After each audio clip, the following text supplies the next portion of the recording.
ભાવનગર શહેરના મોટાભાગના રસ્તાઓ ચોમાસાની શરૂઆતની સાથે જ બિસ્માર બની ગયા છે। અનેક જગ્યાએ તો 2-2 ફૂટ જેટલા પાણી ભરાઈ જાય છે।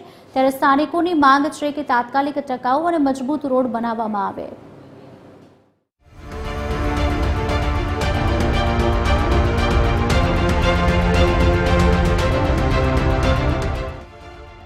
આ છે મહાનગર ભાવનગર। ચોમાસાના પ્રારંભની સાથે જ અહીંના રસ્તાઓની હાલત અત્યંત દયનીય બની ચૂકી છે। આરસીસી રોડ હોવા છતાં મોટાભાગના વિસ્તારોમાં રોડ ગાયબ થઈ ગયા છે અને એવી સ્થિતિ કોઈ એક વિસ્તારની નહીં પરંતુ મોટાભાગના વિસ્તારોમાં છે। શહેરના કુંભારવાડા રેલવે ફાટકથી અલકા સિનેમા સુધીનો આરસીસી રોડ તો સંપૂર્ણપણે નાશ પામ્યો છે। માત્ર 7 વર્ષમાં જ રોડ તૂટી ગયો તો ફાટકથી અલકા સિનેમા સુધીના રોડ પર તો કેડ સુધીના પાણી ભરાઈ જાય છે, જેથી સ્થાનિકોને ભારે હાલાકી વેઠવી પડે છે તો આસપાસના વેપારીઓની હાલત પણ કફોડી છે। ત્યારે સ્થાનિકોમાં પણ ભારે રોષ જોવા મળ્યો છે। એવો રોડ છે, એટલા ખાડા પડી ગયા, એટલું પાણી આયા, એક ઇંચ કે અડધો ઇંચ વરસાદ પડે તો કળ લગીને પાણી થાય છે।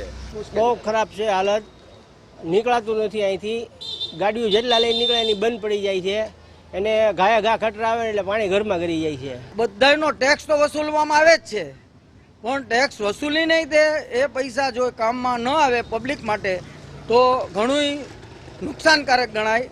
મ્યુનિસિપાલિટી માટે આ રોડ બનાવવો કઈ નોર્મલ વાત છે। કરોડોના જો પ્લાન થતા હોય ને આવું બધું થતું હોય તો આ રોડ બનાવવા માટે મ્યુનિસિપાલિટી માટે એક નોર્મલ વાત છે।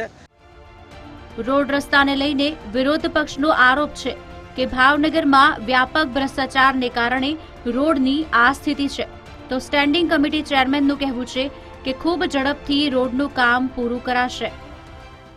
આગળના સમયની અંદર આ રોડના જમીનના ડેટા લઈ અને કઈ રીતનો રોડ બનાવવો એના માટે ટેકનિકલ ટીમને અમે હાયર કરી અને ટેકનિકલ સર્વે કરાવ્યા પછી ત્યાં પીક્યુસી કરવો, વ્હાઇટ ટોપિંગ કરવો કે આરસીસી કરવો, જે નવી મેથડો છે એ પ્રમાણે કયા પ્રકારની મેથડનો આ રોડમાં ઉપયોગ કરવો એ ટેકનિકલ ડેટા લીધા પછી ખ્યાલ આવશે। આખા ગુજરાતમાં લગભગ રોડ રસ્તા તૂટી ગયા છે અને જ્યારે મુખ્યમંત્રી ચિંતિત હોય તાત્કાલિક બેઠક બોલાવવી પડે કે તાત્કાલિક રોડ જે ડિપાર્ટમેન્ટ રોડ વિભાગ છે બધાને સૂચના આપે કે જ્યાં પણ રોડ તૂટી ગયા, ખાડા પડ્યા છે ને તાત્કાલિક તમે કોઈ પણ રીતે એ ખાડા પૂરી દો। એનો મતલબ રોડથી ચિંતિત છે ને આખા ગુજરાતમાં।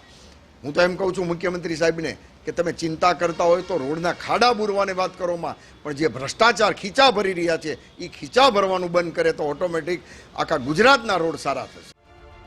ખુદ સ્ટેન્ડિંગ ચેરમેન સ્વીકારી રહ્યા છે કે આ વખતે ડ્રેનેજ, પાણી અને સ્ટોર્મ લાઇનની ચકાસણી બાદ જ રોડ બનાવવામાં આવશે।